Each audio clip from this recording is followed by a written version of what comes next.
Did the Berlin Blockade help from the European Union? Imagine a city divided, where two worlds collide. This was the reality during the Berlin Blockade from 1948 to 1949. The Soviet Union tried to cut off access to West Berlin, aiming to tighten its grip on the region. In response, the Western Allies launched the Berlin Airlift, flying in supplies to support the isolated city. This dramatic standoff was not just about Berlin. It was a reflection of the larger Cold War tensions between capitalism and communism. The Berlin Blockade highlighted the ideological divide in Europe. On one side, you had the capitalist West, led by the United States, Britain, and France. On the other, the communist East, dominated by the Soviet Union. This confrontation made it clear that Western European nations needed to unite to resist Soviet influence. It was a wake-up call that pushed countries to consider closer political and economic cooperation. After the blockade ended, significant developments took place. In April 1949, the Western Allies established the Federal Republic of Germany, known as West Germany.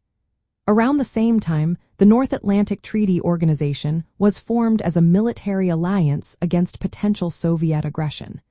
These actions reflected a growing sense of solidarity among Western nations. From a socialist perspective, the Berlin Blockade was a demonstration of Western capitalist powers trying to contain socialism. The Soviet Union aimed to protect its sphere of influence and prevent Western encroachment. The blockade showed the limitations of Soviet power when faced with united Western cooperation.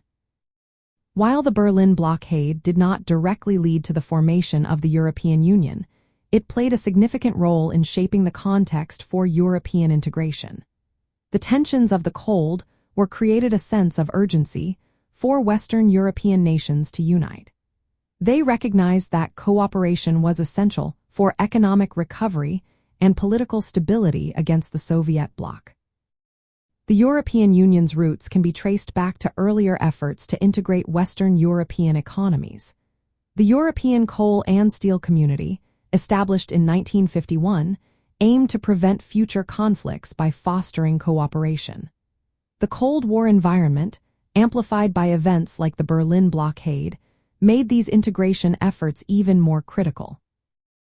In short, while the Berlin Blockade did not create the European Union, it was a catalyst that pushed Western European countries toward closer cooperation.